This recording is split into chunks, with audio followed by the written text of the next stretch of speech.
Belt and Road Initiative marks a huge change in China's foreign policy. It's a plan that will have serious implications for how the world develops. China's Belt and Road Initiative is the most expensive infrastructure project in history. China financed the 5-year-long railway project as part of its ambitious Belt and Road Initiative. For Laos, the connection represents new opportunities.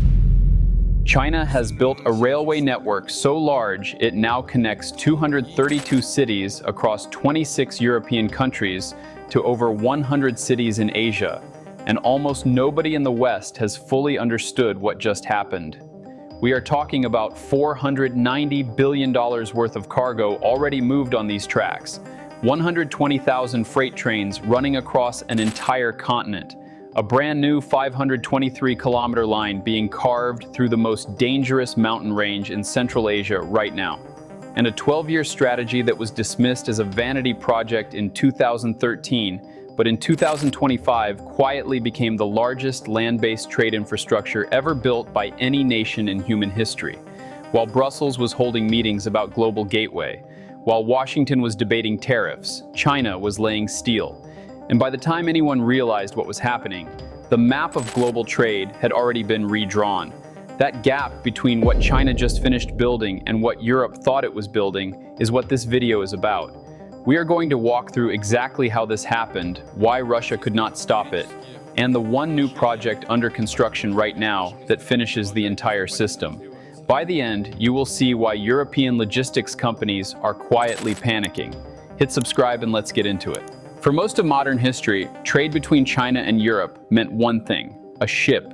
A long, slow, expensive ship, loaded with containers in Shanghai, sailing through the South China Sea, around Singapore, across the Indian Ocean, up through the Red Sea, through the Suez Canal, into the Mediterranean, and finally docking somewhere in Northern Europe. 35 to 45 days on average, vulnerable to storms, vulnerable to pirates, vulnerable to port strikes, and in the last 2 years, vulnerable to attacks in the Red Sea that have forced ships to reroute around the entire continent of Africa, adding another 2 weeks and millions of dollars in fuel to every single voyage. Air freight existed too, but air freight costs 5 to 10 times more than sea freight per kilogram. For most goods, the math does not work, so the global supply chain operated inside a very narrow window for over 100 years, cheap and slow by sea, fast and expensive by air. Nothing in between. That was the rule. And it stayed the rule until 2013. In 2013, Xi Jinping stood on a stage in Kazakhstan and announced something called the Belt and Road Initiative. The plan was almost absurd. Build a continent-wide rail network connecting China to Europe through Central Asia. Tie 60-plus countries together with Chinese-funded infrastructure. Create a third option that did not exist. Faster than ships, cheaper than planes, built on land. The reaction in the West was almost unanimous. Critics in Washington called it a debt trap. Analysts in Brussels called it economically incoherent. Major think tanks dismissed it as a way for China to throw money at developing countries to buy political loyalty. Almost nobody believed land freight could ever compete with shipping at scale. 12 years later, the numbers settled that argument forever. And the next part is where things stop being a debate and start being a takeover. The China-Europe Railway Express is now the longest commercial freight rail network ever operated. The full system stretches more than 13,000 kilometers and links 232 cities across 26 European countries with over 100 cities in 11 Asian countries. Read those numbers slowly. 232 European cities, 26 countries, one operator, one country pulling the strings on the whole thing. In 2016, the annual value of goods moving on this network was $8 billion. By 2024, it was $66.4 billion. By the end of 2025, the cumulative total crossed $490 billion, 8 to 66 to 490. That is not growth, that is a takeover happening in plain sight, and the cargo itself tells you everything. In the early years, these trains carried cheap consumer junk, toys, textiles, basic electronics. Today, more than 60% of outbound goods are high-value items: cars, auto parts, industrial machinery, electrical equipment. In just the first half of 2025, 300,000 finished vehicles were shipped from China to Europe by train. BYD electric cars, Geely SUVs, Shanji auto trucks, loaded onto rail flatbeds in Xi'an, unloaded in Poland and Germany 12 to 18 days later. By comparison, the same shipment by sea takes 35 to 45 days. That is not a small improvement. That is the difference between a European retailer ordering goods in February and selling them in March instead of waiting until late April. For industries that run on tight inventory cycles, that compression of time is worth more than the freight savings themselves. So if the network is already this big, already this profitable, already this dominant, what is China actually building now? That answer is the part of this story that should be on every front page in Europe but is not. Because the project under construction right now solves the one problem that was still holding the whole system back. Look at a map of the existing network. Notice something? Almost every major route runs through Russia. Trains leave western China, cross Kazakhstan, head north through Russian territory, and enter Europe from the east. For years, this was the most efficient path.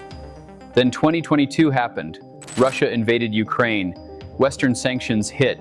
And suddenly the most important corridor in the entire system became the most politically dangerous corridor in the entire system. European companies started backing away from Russia-routed shipments. Russian customs began tightening inspections on dual-use goods.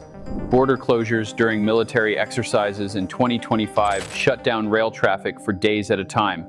China saw the writing on the wall. And in December of 2024, in a small Kyrgyz town nobody outside Central Asia had ever heard of, 3 presidents stood together while fireworks went off in the sky. And construction officially began on the project that finishes the entire system, the China-Kyrgyzstan-Uzbekistan Railway, the CKU. Now picture what they are actually building. The line is 523 kilometers long. It starts in Kashgar, in the far western corner of China. It climbs into the Tian Shan Mountains through a pass called Torugart, threads through some of the most brutal terrain in Central Asia, and ends in eastern Uzbekistan. From there, it connects into existing rail networks running all the way to Iran, Turkey, and Europe. The engineering is staggering. 50 bridges, 29 tunnels. Together, those structures account for 40% of the entire route. The longest tunnel runs 13 kilometers straight through solid mountain rock. There is a bridge 122 meters tall, taller than a 40-story building crossing a single river. Total cost, $8 billion. China is funding more than half of it through a $2.35 billion loan and direct investment. Kyrgyzstan and Uzbekistan are covering the rest. And here is what that line actually does once it opens. It cuts the freight route between China and Europe by 900 kilometers. It reduces delivery times by 7 to 8 days on top of the speed gains the network already has. And it does all of this while completely bypassing Russia. Read that last sentence again, because the implications are bigger than almost anyone has publicly admitted. For decades, Russia's role as the land bridge between Asia and Europe was one of its most quietly valuable strategic assets. Transit fees, customs revenue, political leverage. The CKU dismantles that arrangement in one move. It tells Moscow in the most concrete way possible that Eurasian trade is moving on with or without Russian cooperation. And the fact that Russia, despite clearly opposing this project, has not been able to block it tells you everything about how the balance of power in Central Asia has flipped in the last 5 years. Now here is where honesty matters more than hype. The CKU is not flawless. Kyrgyzstan, with a national GDP of only $9 billion, is taking on debt for one rail project that approaches half its annual economic output. Independent analysts have raised serious concerns about debt sustainability and long-term Chinese leverage over a small nation with limited bargaining power. There is a technical problem too. China uses standard gauge rail at 1,435 millimeters. Kyrgyzstan and Uzbekistan inherited Soviet broad gauge at 1,520. Every train will need to stop at a transfer station called Makhmal, where containers get physically lifted from one set of rolling stock to another. It is solvable. But it is friction the competing routes do not have. And whether the line actually opens on schedule in 2030 or stretches into the 2030s, like so many regional projects, before it remains genuinely uncertain. But step back from the specific risks of one rail line and look at what is actually in front of you. Because this is the part that took me a while to fully see. China has now built, expanded, or announced over 5,000 kilometers of new railway infrastructure in the last decade, specifically connecting itself to Europe and the Middle East. The Budapest-Belgrade high-speed line in Eastern Europe is already running. The Chongqing-Budapest fixed-schedule freight service launched in November 2025 with a 30% reduction in transit time. The CKU is under construction right now. The Trans-Caspian Middle Corridor through the Caucasus is being upgraded with Chinese investment. The China-Laos Railway, opened in 2021, is already feeding Southeast Asian goods into the Eurasian network. Each of these projects is impressive on its own. Put them together, and what you are looking at is something that has never existed on Earth before. A continent-spanning land logistics system, owned and operated under the financial influence of one country, moving $500 billion in goods every year and still growing at double digits. And Europe? Europe is not catching up. The European Union announced its own counter-initiative back in 2021. They called it Global Gateway. The total budget was $300 billion. Critics inside Europe called it a drop in the ocean. They were right. By the end of 2025, cumulative belt and road engagement reached $1.39 trillion. That is roughly the size of Saudi Arabia's entire economy, deployed by one country into infrastructure across 3 continents. Europe is not behind in this race. Europe is watching China set the rules of an entirely new trade system in real time, and Europe does not have the budget, the political will, or the speed to catch up. So here is what this whole picture actually means. Once you see it, you cannot unsee it. This was never just a railway project. This was never just about freight trains. The Belt and Road Initiative was, from the very beginning, a 12-year plan to build the physical circulatory system of 21st century Eurasian trade.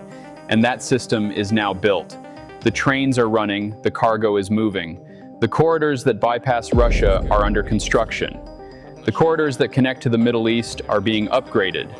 And the country that built all of this is not slowing down.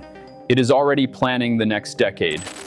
Europe's trade empire is not finished in the sense of being destroyed. It is finished in the sense of being completed by someone else.